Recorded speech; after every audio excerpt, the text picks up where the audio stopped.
Well, I don't know if this is even going to work. Oh, no.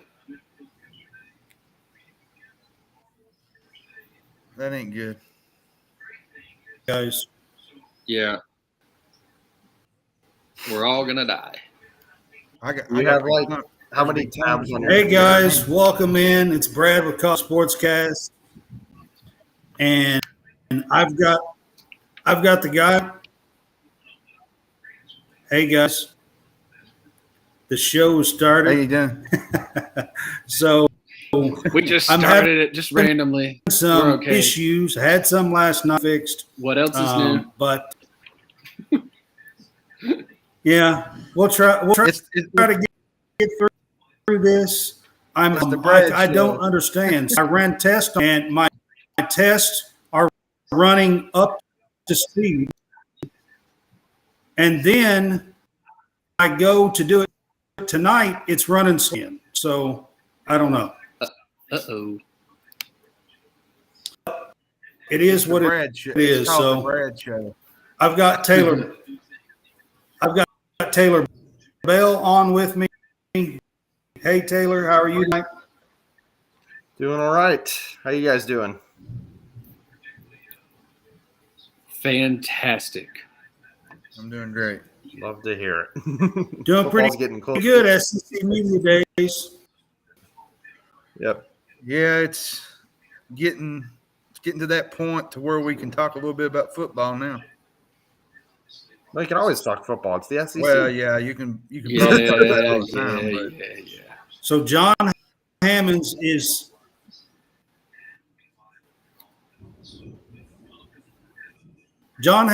not in picture. He's the one at the bottom right. Yeah, in picture. I'm in audio tonight. Yeah.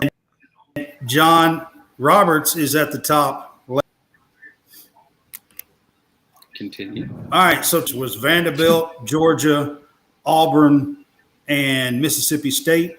So we're going to get started with covering those and welcome in the College Sportscast to our SEC Media Days. Up first today was Vandy. Taylor, did you catch any of the Vandy Clark Lee press conference? I did not. I don't think that's something that I would be spending a lot of time on anyway.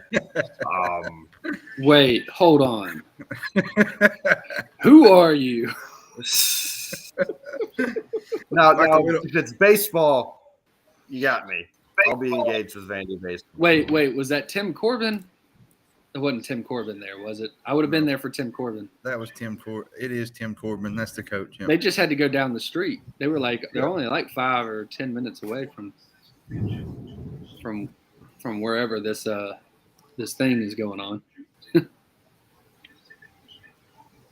It's at the Hyatt something downtown Nashville is where it's at. Yeah, so like Vandy's campus is only like five minutes away from there. Yeah. It's not that far away. Right. Yeah. Well, I can tell you this. So Clark Lee was kind of boastful today. Yeah, I thought in his press conference today. I got to give it to him. He really last year. Attitude. He does have a pretty bold attitude. He really does. You would think at Vandy that's not what I mean. Might not be the case.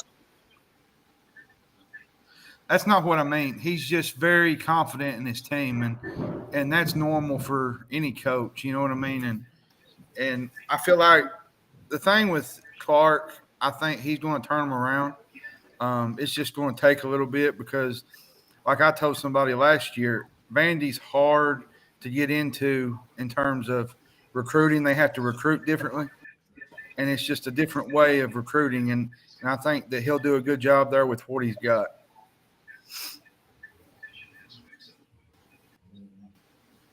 Yeah, I mean, he's doing a great job. They got to 5-year,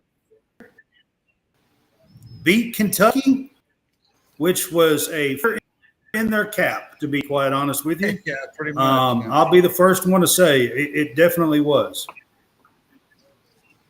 And That your was problems are going to be amplified too because you're playing. It's one thing if you're like Notre Dame's in kind of a similar academic situation. Obviously, they have way more pedigree and name recognition there, but they have the independent ability to play a lot of these ACC teams and a lot of their kind of historic rivals that aren't necessarily the best teams in the country. And then Vandy's stuck playing the teams in the SEC, including the two-time defending national champions. So that's kind of the hand that they're dealt is not very friendly to begin with there.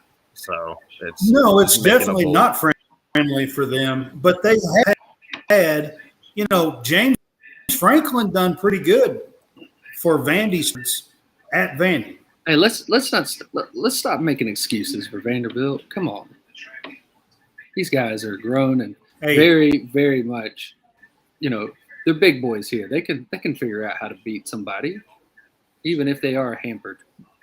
But you do have to look at the full context of when Franklin was at Vanderbilt, how down the rest of the SEC East was as well. Georgia was terrible. That was a weak point in Georgia. Tennessee was down at that time. I think that was maybe That's when true. I can't remember where South Carolina was at that point. Like the East was very, very down to the point. I think that was probably when it was like Gary Pinkel's the peak of his run at Mizzou was kind of what was really doing well in there. Yeah, there was some 5-3 teams that won the East for a couple of years. Yeah. So you're right. The East was down at that time. But James Franklin did take Vandy up the ladder while it's going on. So it can be done is what I was saying. Yeah. It can be, but it's very unlikely. And Clark definitely got that attitude. This is not the push from the fan base and the facility standpoint to improve. And I'll add on top of that, like you said, that the East and the West was in a rough time. And that's like you give an example with Oklahoma and Texas coming next year. They're coming at a time where the SEC is getting bigger and stronger. Tennessee's getting better. Georgia's elite. Alabama's going to be better this year. So, that's like what was it? The LSU guy said yesterday. He said, they're going to struggle in the SEC because, it ain't like the Big 12. You ain't got 2 or 3 teams, and that's it. You got like 6 or 7 teams that could beat you on any given Saturday.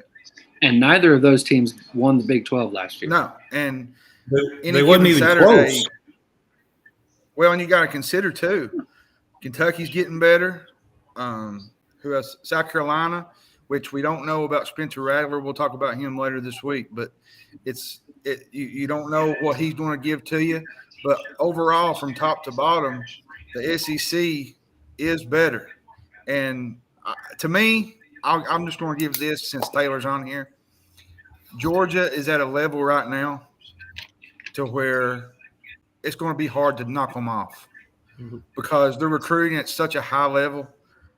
You might beat them here once in a blue moon every 2 years, but Georgia is set for the next 3 to 5 years, and it's going to take a lot to dethrone them as who they are.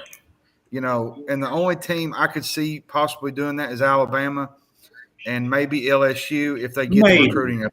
We'll get to Georgia in a minute, but maybe. I mean,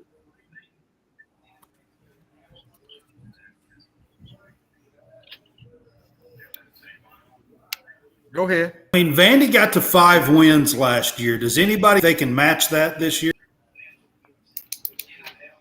Texas A&M got to 5 wins too. Oh no, with a Roberts, can they match that? Who?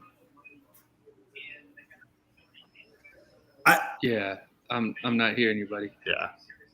Can Vandy match 5 wins this year? Do you think they can do it? No. Let's go down the. Shall we take a look at the schedule? Yep. No, you don't want to do the schedule. Okay. Yeah, Let's see. They can go 1, 2. their schedule. Okay. Yeah. All right. Here we go. Week 0, August 26th. They get Hawaii, which I believe they won that game last year, right? They ran away with it. Yeah. At home this time too. Yes, Okay. which could be a win. Okay, so week 1. They did. I think they'll win this time. Yeah. Yeah, Alabama A&M on September 2nd. Then September 9th at Wake Forest. Loss. September 16th at UNLV. Loss. That should be a win. On the 23rd. UNLV. You're going out west there, so I'm saying loss. That's Which will tough. That's probably a loss. That's a tough game for them. Okay. So we got win, loss, win, loss. I say they All right, could Kentucky. win that game. Kentucky. Probably lost with Cohen The back. UNLV. I know. But I say win at UNLV. Okay. So loss with Kentucky? Yeah. Yeah. I'm definitely going loss on this one. Yeah. Mizzou? Mizzou, I'll say loss there as well. At Florida. Loss. Georgia. Yeah. The bye week. And then I mean, Did is they it win- at did they win the is it bye at week? Mizzou or is it home? I'm just kidding. The Mizzou game? We're like 3 weeks past Mizzou. Loss. Yeah, Mizzou is at home. That's in front of about 10 fans. Yeah. No? Okay, cool. All right. So October 28th at Ole Miss. loss. I think they could win Mizzou. 11-4 Auburn. Yeah. Auburn. I'll say win at Auburn. I think they figure something out there. Really? Loss. That's interesting. First year head coach. Vandy likes beating first year That's head probably a coaches loss. in the SEC. At South Carolina. Loss. And then Tennessee loss. No. We have the bye week again. They got 2 of them since they started week 0. There is no week 0. It's week 1. Oh my God. On August 26th.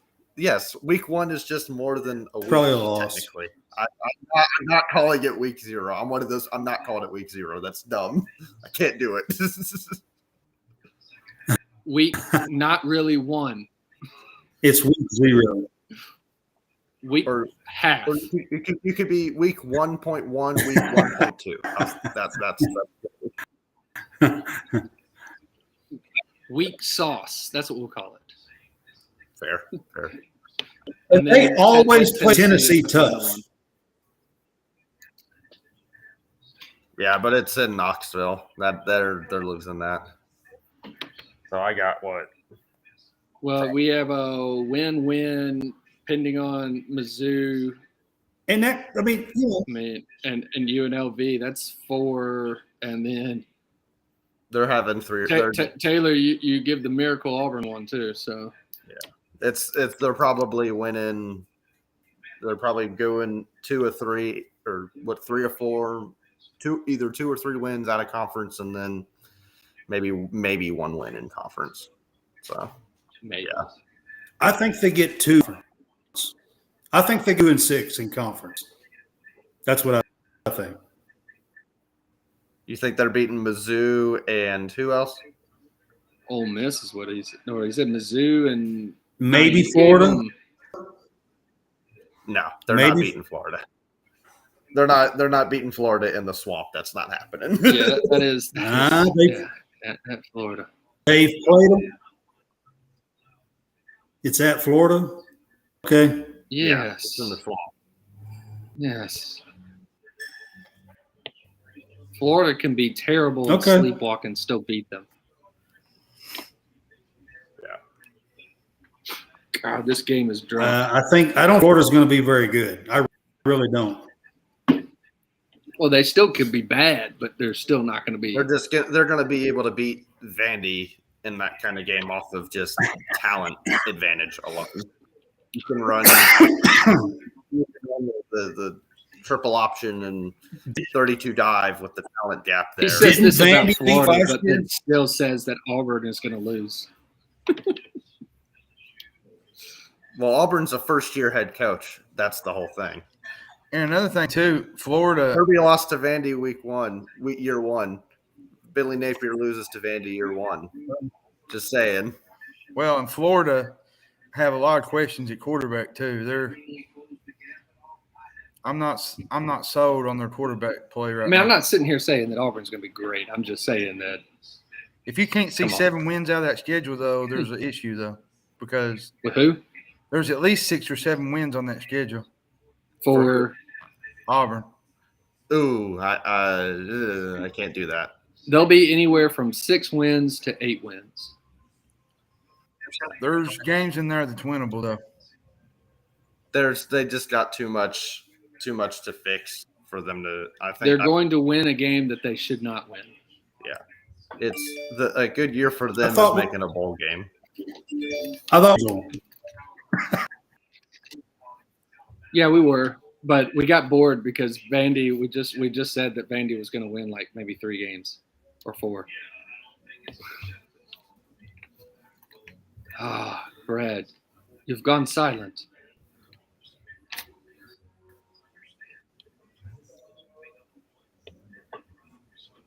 All right, so since we can't they're going to go 4 or 5 wins. As soon as they'll get at least talking. Yeah, there it is. There it is. Yeah, that's right. So they'll go at least 4 wins. I spell my name with 2 L's. It's the same, but it's okay. Yes, he took the L twice.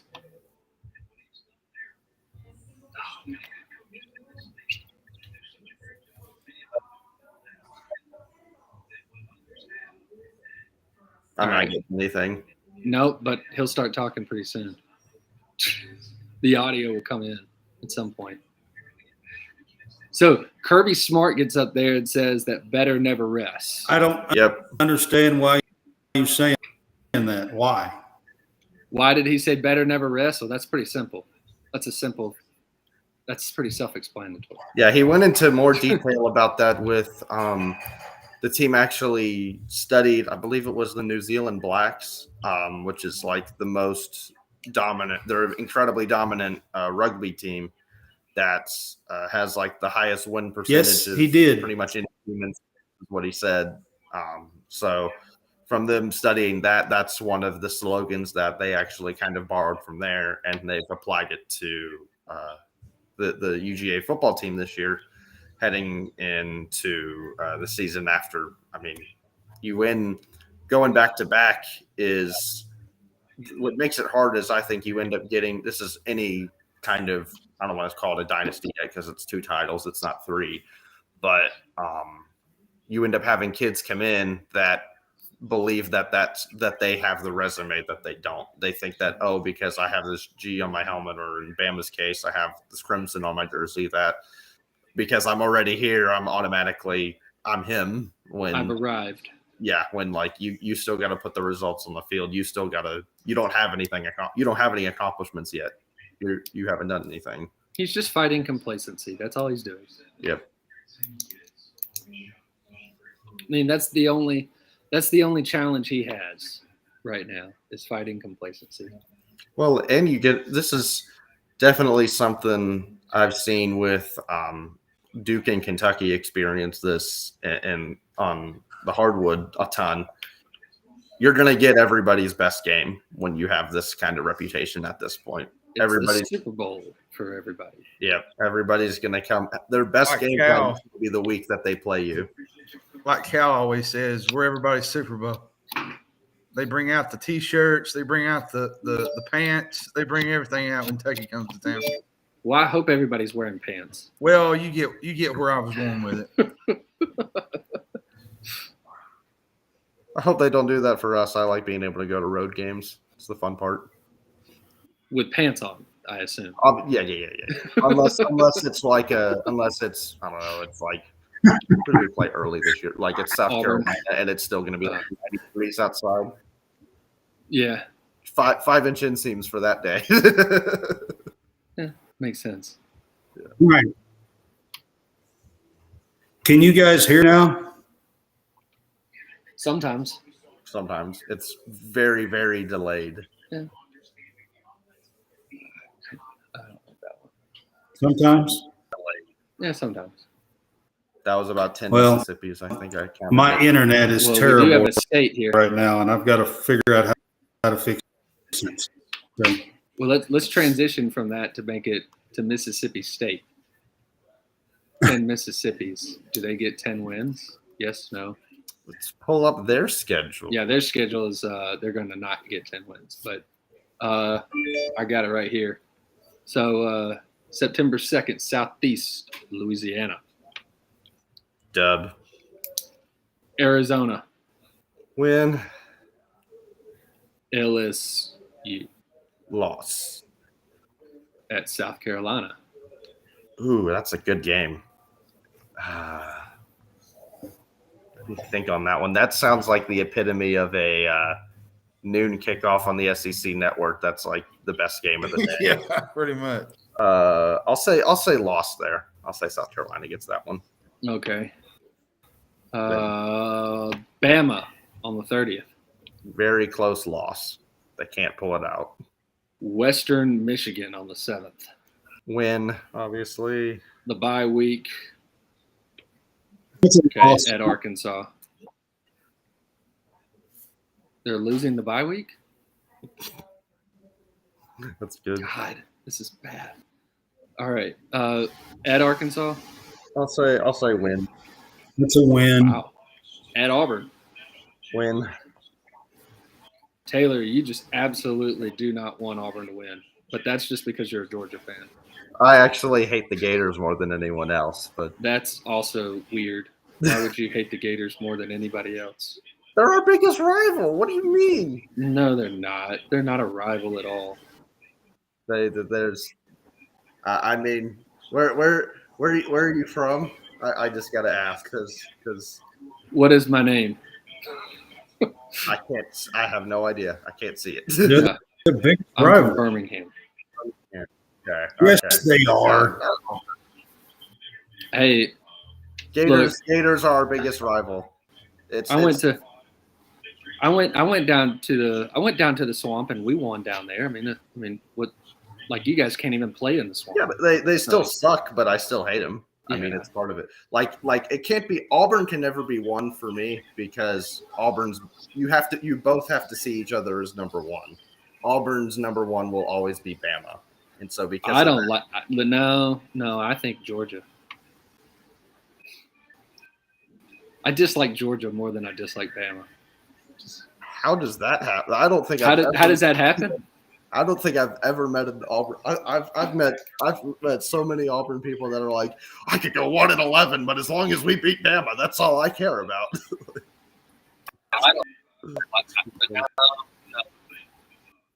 I guess I'm just immune to Bama. I don't believe it. Well, that's strange, though. I know Auburn and Alabama fans. Yeah, I know a lot of Auburn and Alabama fans too. We all hate Georgia. They hate us because they ain't us. Because we anus? Because I don't think. My God. All right, with Mississippi State schedule. Yes, Kentucky. Win. A&M at A&M. Loss. Southern Miss. Win. and they all hate Thanksgiving each other too. Egg Bowl. Ooh, Egg Bowl. I'll say win since they're the home team in the Egg Bowl. So that's 1, 2, 3, 4, 5, 6, 7, 8 wins for Mississippi State, according to Taylor. Brad's saying something. Yeah, Brad's like, oh my God, this is terrible. Mississippi State's getting 8 wins. I didn't agree to this. I sense that Miss State game being the game that Kentucky's it up. I think that's the game that Kentucky inevitably drops that they shouldn't, because Kentucky. So here's the question: is Mississippi State's offense the air raid, or is it something else? I think they'll probably. I think that's too high. I mean, how many games did they win last year? Whoa, let's go figure that out.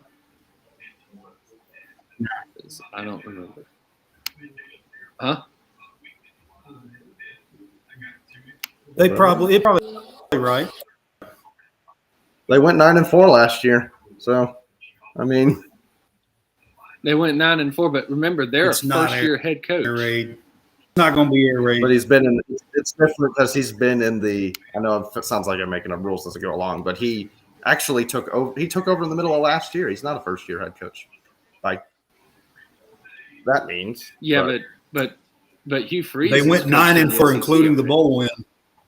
Yeah, but the complete lack of talent that Auburn has to deal with that's their biggest. They have no depth, and that's the biggest. That's the name of the game in the SEC is depth, and if you don't have any of that, then you're going to struggle. So, yep. Let me see. I think I remember correctly that I think Miss State finished the season pretty well. Trying to think of what their schedule was at the end of the season last year.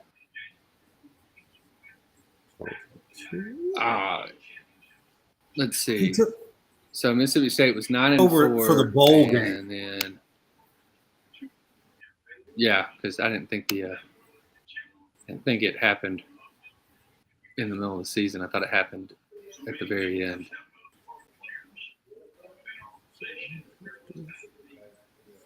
So they finished the season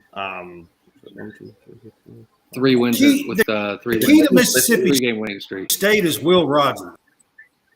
Correct. It's the offense, Will Rogers. And they don't have their best receiver because Georgia took him. He just went gone. What? I lost Brad on my screen. I don't know if you guys lost him. Yeah, we lost him. Yeah, I figured. This happened multiple times yesterday, so don't worry. He'll come back. He'll respawn somewhere else. Do not fret. They went 5-1 to finish the season, and their loss in the second half, or just past the second half, was to Georgia. So, yes, it was. Oh man, taking a look at this Braves score, it's now 13-12. It's gone back and forth again. Good Lord! Like I said, that game was drawn. That's like a Big Ten football score right there. Yeah, they are really struggling to score. Oh, Brad's back, but he's very confused. I'll tell you, you were gone for a little bit, but now you're back, and I'm glad to see you. Still can't hear you. You got to try like a mobile hotspot or something here, dude. I don't know. I mean, look, the hotspot is definitely opposite from being frozen Brad. So, but so Mississippi State, what else do we need to talk about from Mississippi State other than we think they're going to go 8-4? I think I know to a lot of the outside people, it sounds 8-4 sounds like a lot for Mississippi State, but we do have to keep in mind how this is kind of the weakest the West has been in a long time. Like Auburn's going to struggle this year. I was trying Bama's, to reset it, so I don't know if it worked or not. It's. I think really it depends on if some of the teams like if Arkansas is kind of plateaued here, that they're Mississippi State's the team that benefits from the Arkansas and the Ole Misses from struggling the most compared to some of the other teams in the West. Yeah, but is Ole Miss going to struggle? If they can't if Lane Kiffin can't learn how to coach defense, then he'll never learn how to coach defense. He might have to call his dad or something. Yeah, because the way that they started 7-0 and finished 8-4 to last year. Like it was rough in the second half of the year for them. Yes. So that is true. They were not good down the stretch. But is that it for Mississippi State? Or do we have anything else to talk about them? I don't have anything to add for that. So now, Georgia or Auburn? Let's see. I can go either one. I have them both right here. Auburn, alphabetical order. I was like, I got them right here. And that's kind of normal for them, what they do.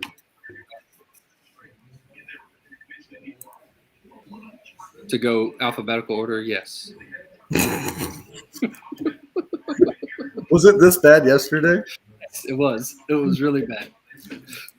So, Auburn, they obviously have a new head coach in Hugh Freeze, who will change slight more of a philosophy than – yeah, that's what we said.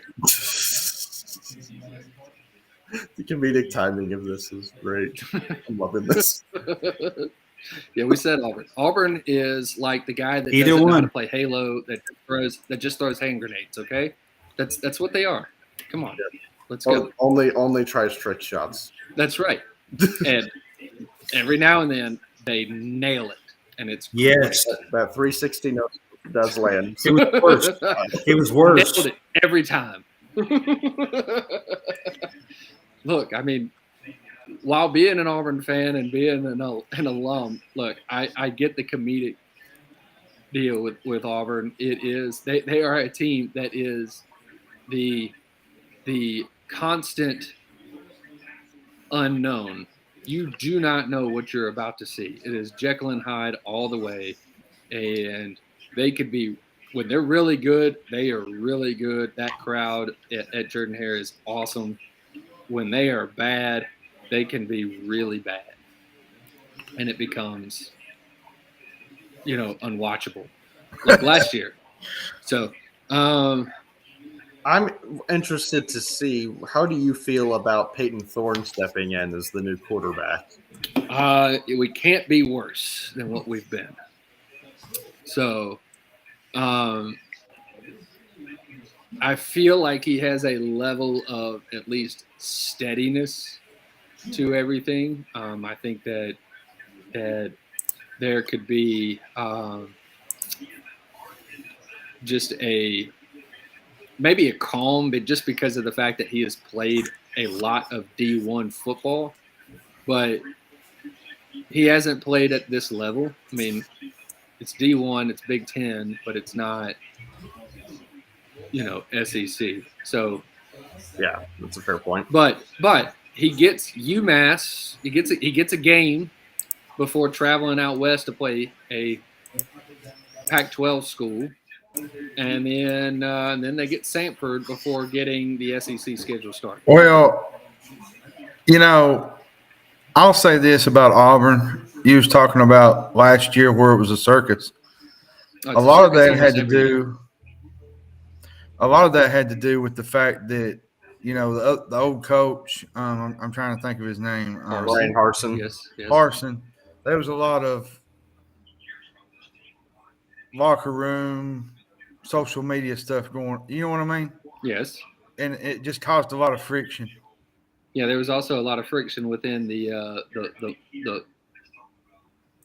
power brokers as well. Yep. So I think they're all aligned now because I think everybody wanted Hugh Freeze. Yeah. So that had a lot to do with it too, though. I like the hire, though. I think a lot of people are kind of looking at it from Freeze's record in of itself at Ole Miss, and then forgetting about the fact that it's Ole Miss.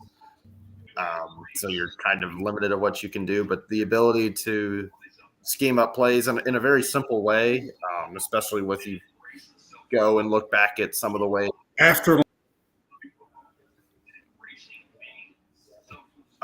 But basically, he was able to. I think when they played Bama, what was it, 2014, 2015, whichever year it was Chad Kelly at quarterback, it was a simple deal of if they had two high safeties running inside zone, yeah, that's when you can throw and have the mismatches with the receivers like Treadwell and those guys. So you could have the the game like Bo Wallace where you just bounce it off of helmets. Yeah, that's definitely it. While you're getting like in the middle of going to the ground because it's like, oh my God, I got to throw it. The low key is, now that I think about it, it's kind of like Bo Wallace walked so Bo Nix could run a little bit with just like the chaotic play and like. Yeah, well, I mean, Bo Wallace just took from Eli Manning's Super Bowl, film and said, "Let me just do this at your alma mater." Yep, that's exactly what happened. And then Bo Nix was like, "Look at me play backyard football. I'm going to run around. I'm going to watch Johnny Manziel and run around and do everything." But hey, it got him a win at LSU. First time that had happened since 1999. So. Now our longest losing streak, I think, is Georgia. Hadn't won there since 2005. So, yeah. And that was a miracle play, by the way. Do you remember that one? I am too young for that. Fourth and 13. Hit a pass deep over the middle. Went all the way down to about the 2 or 3 yard line. Fumbled it into the end zone. Recovered it in the end zone before it went out of bounds. Because you can't fumble it forward and recover it in the end zone. They brought the ball out, wasted 30 seconds, kicked the field goal with 0 time, 31-30. So it's like a little bit like the Pig Howard game with Georgia and Tennessee there. Right. So that was just it was I think a Rumshadoo that caught a Brandon Cox pass over the middle and ran it to the corners, getting ready to go in and fumbled it forward, but it did not go out of bounds. And they recovered it in the end zone. And so they brought the ball out to the spot of the fumble, which was like the 2 yard line. And it was pretty much just run it right into the middle of the line of scrimmage, take a knee, kick the field goal. And that won the game. Who knew a fumble could be so beneficiary? I know. Well, I mean, look, Auburn again with the weird luck. I mean, 2010 when a guy that never fumbles the ball fumbles it 20 yards down the sideline, somehow an oblong ball did not bounce right, stayed forward, and then got recovered. I mean, that was crazy. Don't know how that happened. The miracle of Jordan Hare. Yeah, which happened in the same year. That's again strange things happen. But like I said, Auburn is that team that is that guy that plays Halo or any first person shooter that doesn't know actually how to play the game and just launches, grenades. There are two things I fear more than anything else as a Georgia fan. One is the voodoo magic of Auburn. Correct. And two, everyone should fear that, is the grass at Neyland Stadium. Those are the two things that I fear the most as a Georgia fan because craziness happens with Auburn, obviously. And then every time we go to Neyland Stadium, we lose like half of our key players to injury because their agricultural program is lacking in that's because they've got the what is it, the morgue underneath? blindside little reference there. Yeah. Bodies buried underneath the field. That's right. Got the morgue. So they're just reaching up just from beyond and grabbing all the Georgia players. That's it. Yep. But yeah, so we can go through this schedule while Brad is, away. On September 2nd, Auburn plays UMass. I would assume you say a win there, right? Yeah. At Cal. Win. Samford. Win. Good. They're 3-0 going into at Texas A&M. Remember, Auburn actually wins at Texas A&M. They lose at home to Texas A&M. So let's.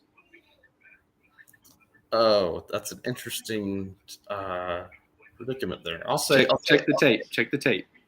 I'll say A&M for now. I'll keep that in mind though. Yes. On the line. I'll keep word of that. Hey, I'm the one that was on this show telling everybody that A&M would beat LSU. I just thought it would be hilarious to see it, and it happened. So just letting you know. All right. Now, the Deep South's oldest rivalry at home. I think we know the result. How much? By how much? What is it a beat down in Jordan-Hare, or is it a respectable game? I think it's one of those. I'll call it a what are we doing win. It's a quarter and a half of sloppy play, and so you're saying that it's like Georgia playing against any team playing against Missouri last year. Not to the Missouri extent, because Auburn took that one down to the wire. That was the field goal fest in overtime. That was the thicker kicker couldn't hit a 22-yarder or whatever it was, an extra point. Yeah. And it was. I think that the Auburn game for Georgia, that seems like one of those. It's like sloppy play for a quarter and a half, kind of one of those what are we doing moments, and then by the third quarter, it's kind of like exhale. So it's 27-3. I think we'll score. I think you guys will get a touchdown, and then we'll score a little bit more than that because it's Freeze. I don't think Hugh Freeze is going to be held to 3 points in any game. So, okay, I was just giving your defense really high regard there. Yeah. All right. They got the bye week at LSU. The last time Auburn played there, they won.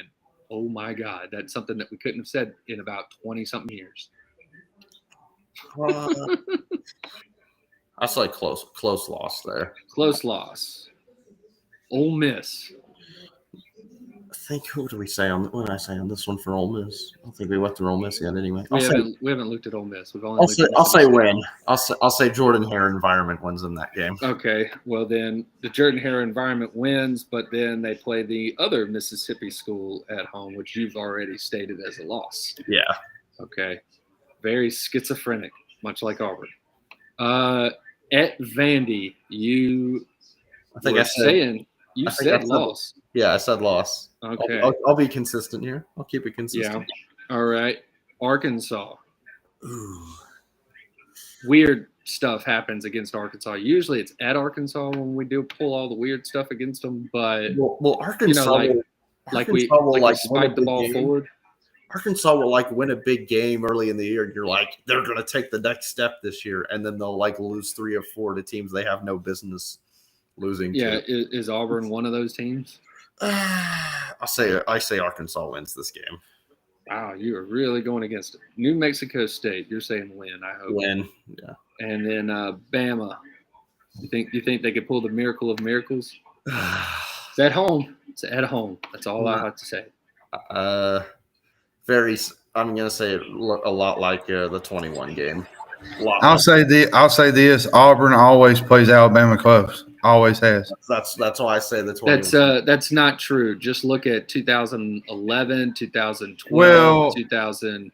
The last few years, 20. except for maybe 1 or 2 games.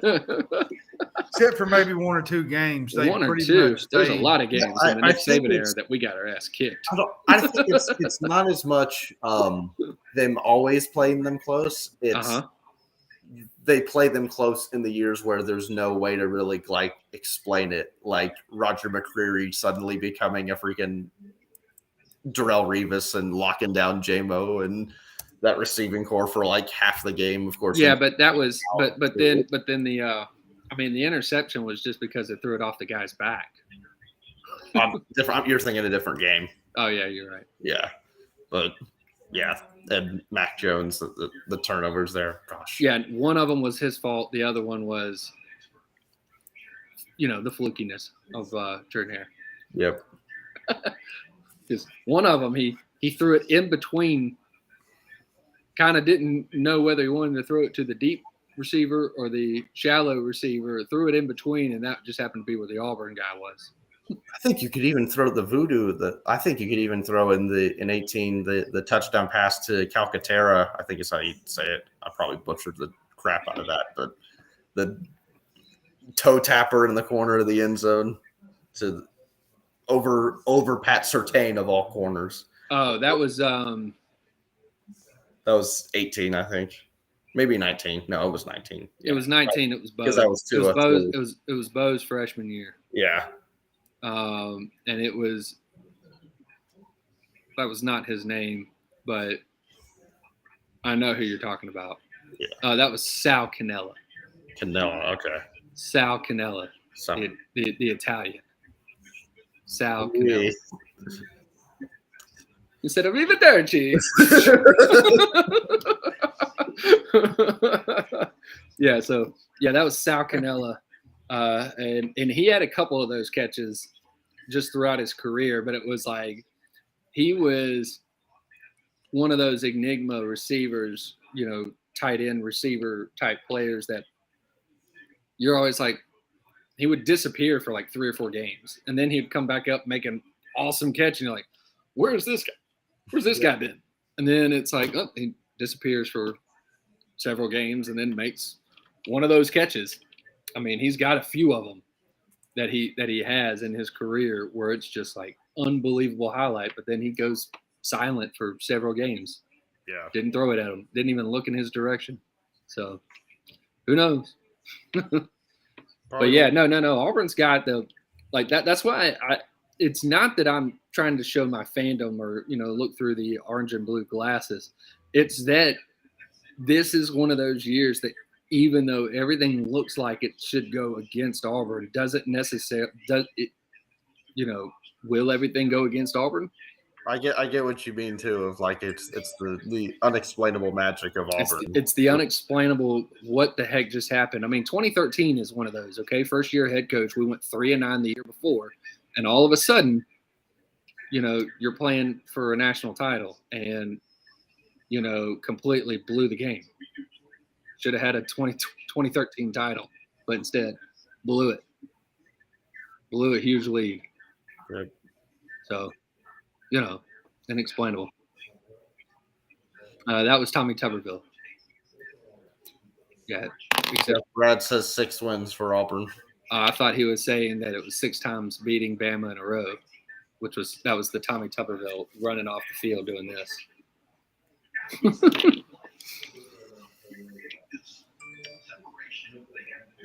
I don't know what you're talking about.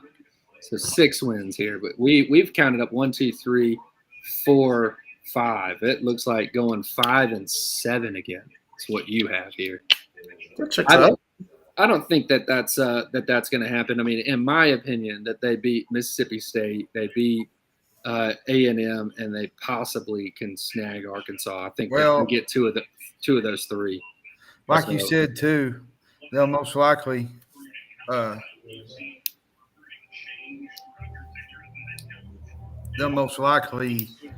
win a game that they're not supposed to, Right. Win some weird, stupid games against Auburn. I'm going to tell you something. I tell people this all the time. Whenever you go to Auburn, crazy stuff happens. That's right. At Jordan Hare, like there's something under that grass that just, I don't know, man. It's like there's a voodoo doll underneath there. It's like we have turf grass management students that know how to keep a field up. Well, it's just the the history of Jordan Hare. Like, there's just so much that has happened in that stadium. Yes. There's a lot that has happened in that stadium. I look at last year. What was it? The Missouri game. Yeah, the Missouri game was stupid. Was absolutely stupid. That was a prime example. Yes. Missouri who won that? Auburn won, right? Auburn won.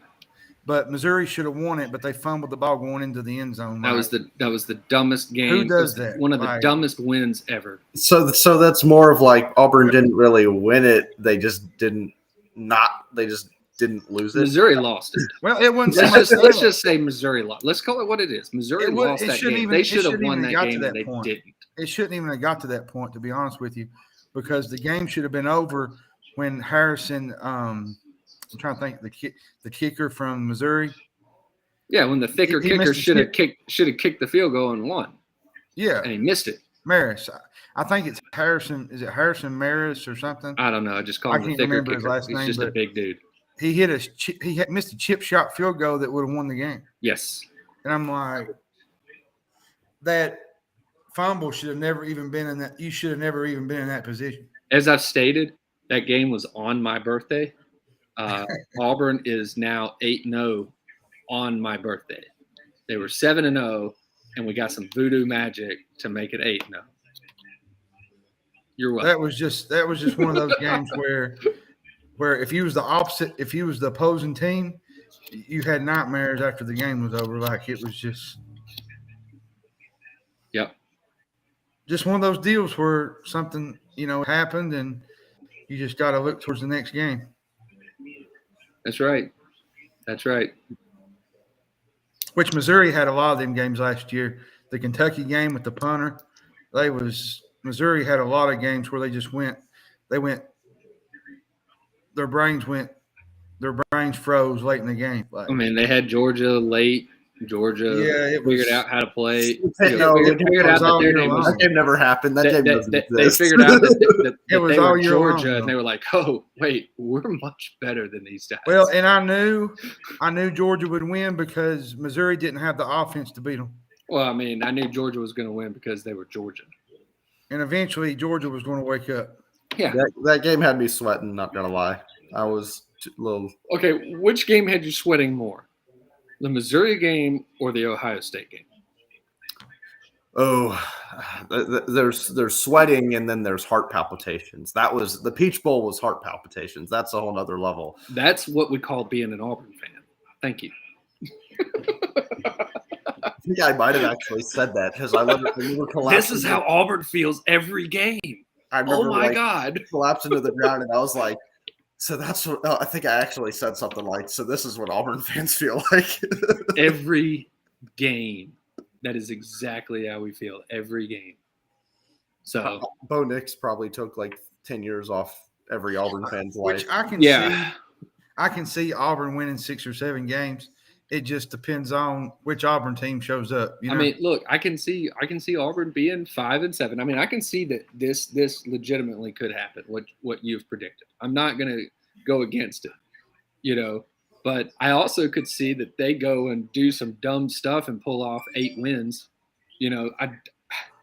Honestly, 9 would be just being, somebody getting off their rocker saying 9 wins, but 8 wins is doable. You lose the Georgia, the Bama, the LSU, and then you pick one other SEC team, and you win all the other ones. So it's not unheard of. And you don't have the Penn State game to hurt like you have the easier games for the out of conference schedule this year. Correct, too. And honestly, you have a different coach, and that game goes a different way. Yeah. Because that was stupid. That should have been – that crowd was ready to explode, and Penn State took the life out of them. And I blame the former head coach for it. It's his fault. And I got to see his very first game as an Auburn head coach, and then I saw his very last game as an Auburn head coach. So, can you get worse than Robbie Ashford at quarterback? I don't think you can. Well, I mean, we did have Jeremy Johnson at quarterback at one point. We had Sean White at quarterback at one point. Jeremy Johnson, the next Cam Newton, according to every Auburn fan I talked to. For that season. Correct. That is, you're not lying, and that is exactly what the thoughts were. Same thing with not just Bo Nix. I think Joey Gatewood also, I think, is included in that conversation. Yeah, and Joey Gatewood only saw a handful of snaps. He got like a couple of starts, but for Kentucky, not Auburn. So. Correct, and is transferred yet again. And he's probably playing his like fourth or fifth position. Probably. So, that's Transfer Portal University next to Tate Martell. Right. So, yeah, good Lord. But yeah, I mean, again, it's all over the board with that team. So on to Georgia. Sure, that works for me. Well, look, better never sleeps. Exactly. Or never rests. Sorry, never rests. Same thing. Yeah. Right. And I just said, look, never rest better. I mean, just change the wording. That sounds like a Sleep Number commercial. Or a Holiday Inn. Yeah. Same kind of thing. Yeah. Of the coach speaks that Kirby Smart has, I don't want to say come up with because he didn't come up with the most recent one. I don't think you're topping. We're not practicing to beat anybody. We're practicing to beat everybody. I don't think you can top that. I think that's number one for years to come, especially with what followed that saying. But oh yeah, a lot of really good things to say, just even on an individual level about the guys that all came to that did media day with him.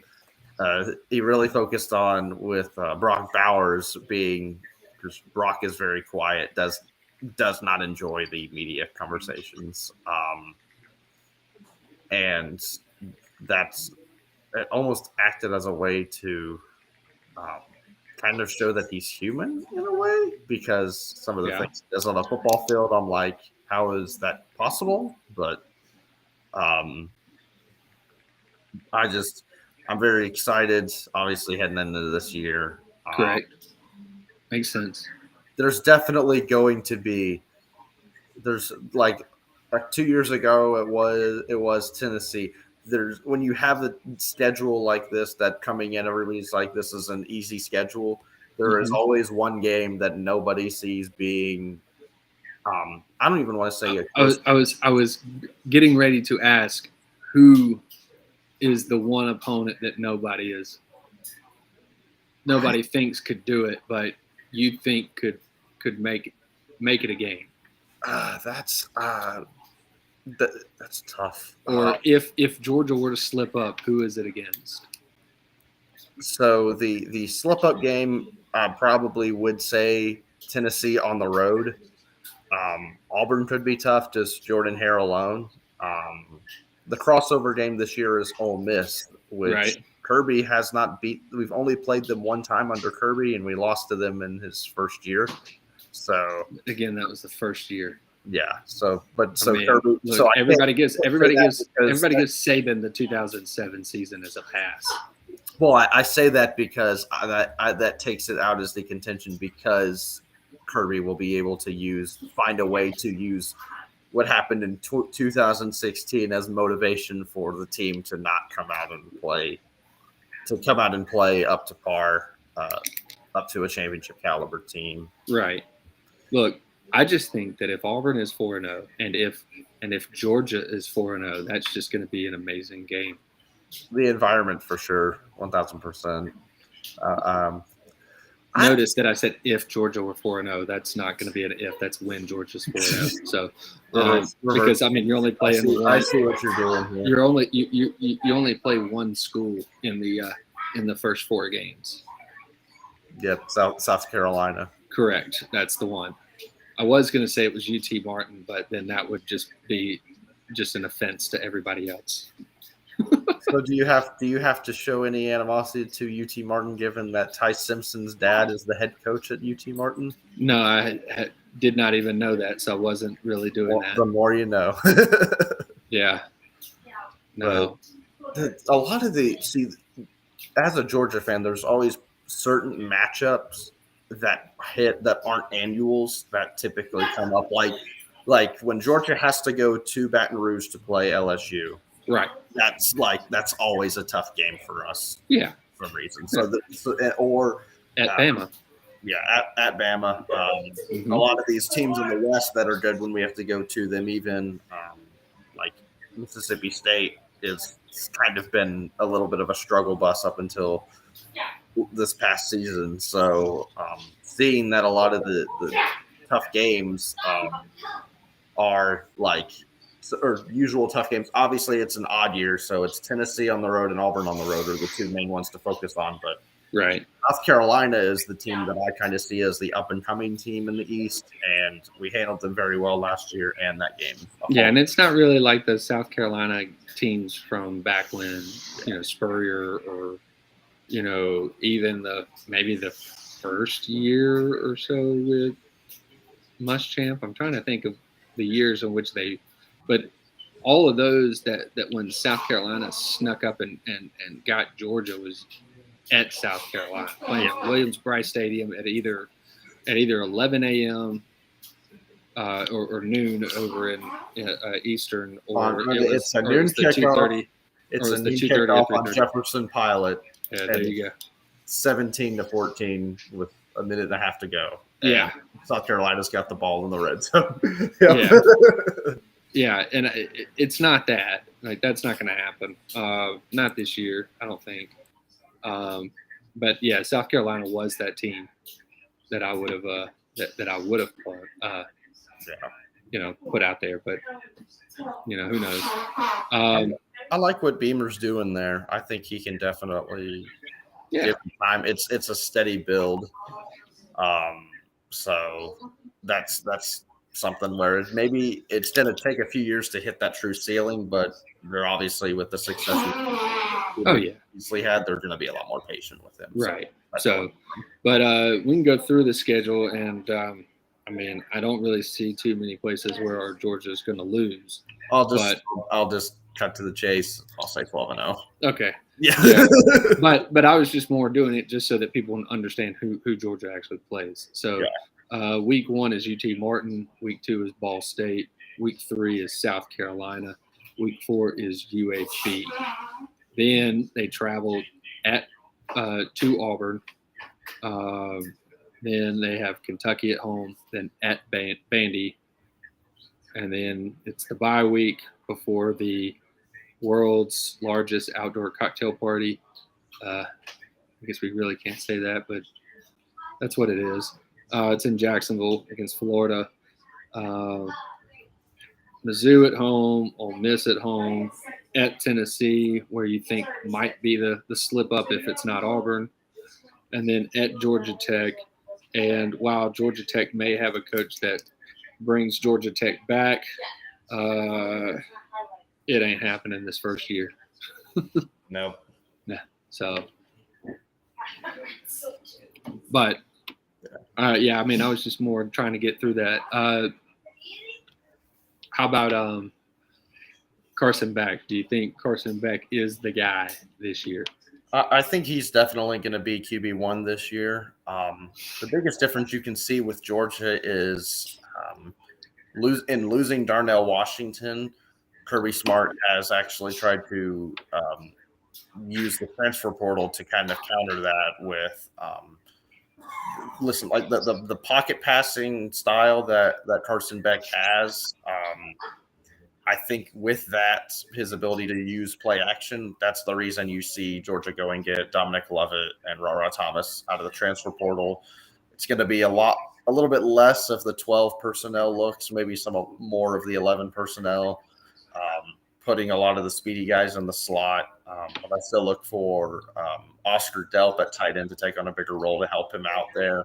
He's a Georgia guy I think he's from Forsyth area, or that could be Lawson Lucky. But I think Beck, it's about consistency and limiting turnovers, the two biggest things that have kept Carson from being a starter up until this point. So and then two things should be doing pretty well. And then what about the running backs?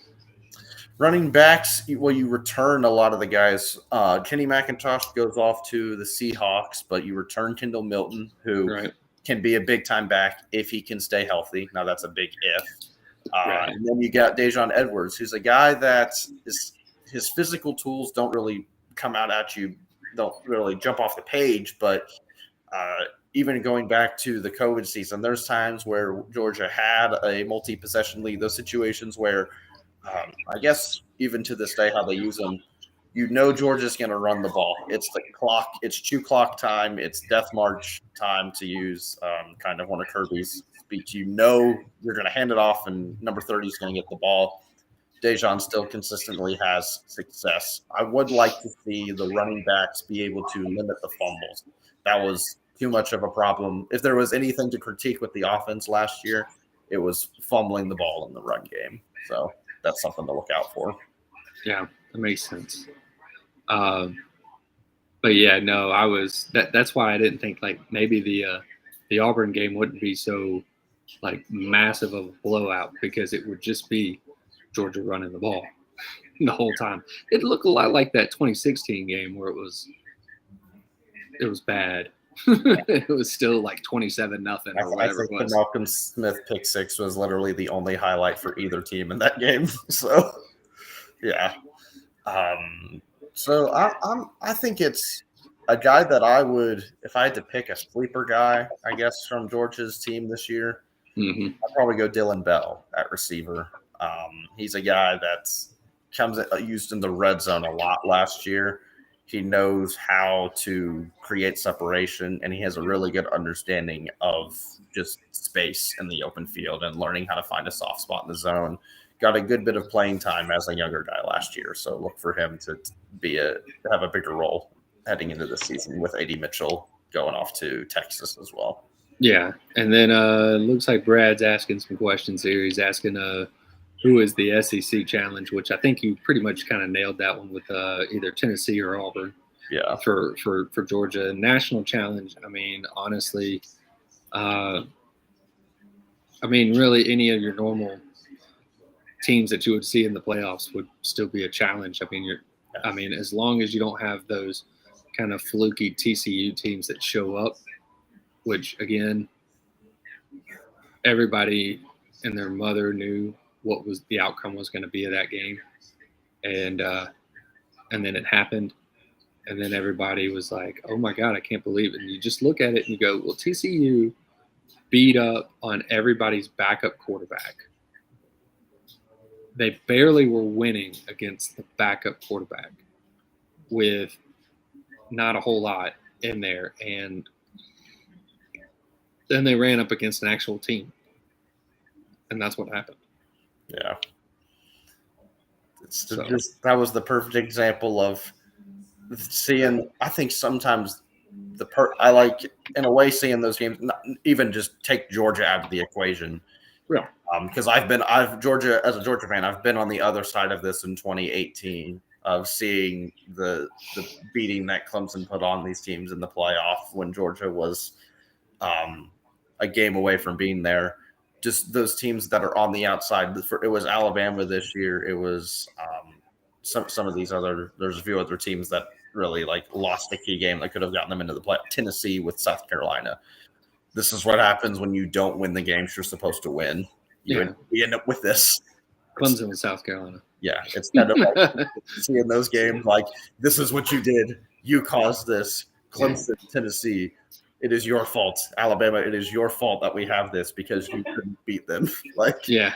Oh, yeah. I mean, look, Alabama couldn't beat LSU, and then LSU kind of limped into that game. Yeah. I mean, not that I would think that Alabama would have done anything better, but that's actually the team that I guess if I have to pick anybody that scares me the most as a Georgia fan in the next few years, it's probably LSU because of seeing what Brian Kelly was able to do with limited depth, limited scholarship players. Finally being able to have much more of the talent pool. The ability to recruit. Yeah, that's and not be limited. If they get us, I think with Jaden Daniels, it's not as much. Look, there's more stupid people in the world that he can recruit than he can't recruit as like all the smart people that are really athletic. There's not enough of them. Yep, not enough of the Clark Kents out there. Right, and he doesn't have to fake that Southern accent. He really doesn't have to. It's okay. Yeah. We all know where he's from. Yeah, if they get Garrett Nussmeier in there and he's able to play within himself, that's the scariest team in college football, I think, outside of the state of Georgia. He even had a few plays in the SEC title game late where I was like, okay, I don't want this guy on the field anymore. Can we hold on to the ball for a few minutes so we don't have to see him throw it around on us? So, yeah, I can see that. And then any other national ones like the like an Ohio State or any of those?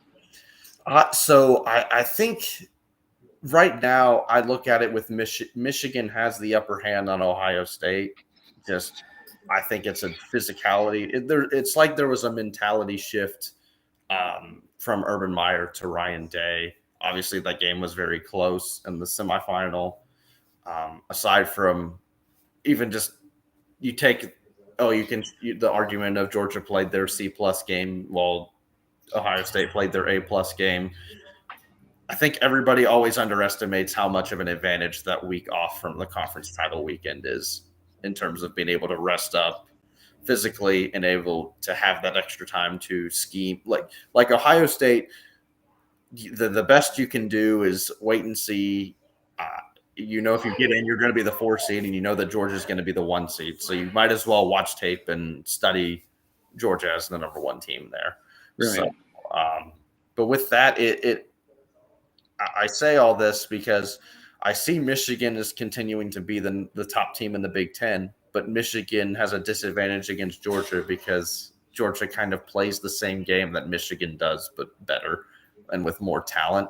So it puts Michigan in a spot to where it's very hard for them to beat Georgia. Whereas Ohio State, although I think they're a little bit worse than Michigan because of the air attack that they have and the style of play that they have, that plays against Georgia better. So matches up against bet. Yeah, matches up. I mean, it's like Bama back in the day when it was like if you try to line up and play smash mouth with Bama, they're just going to run all over you.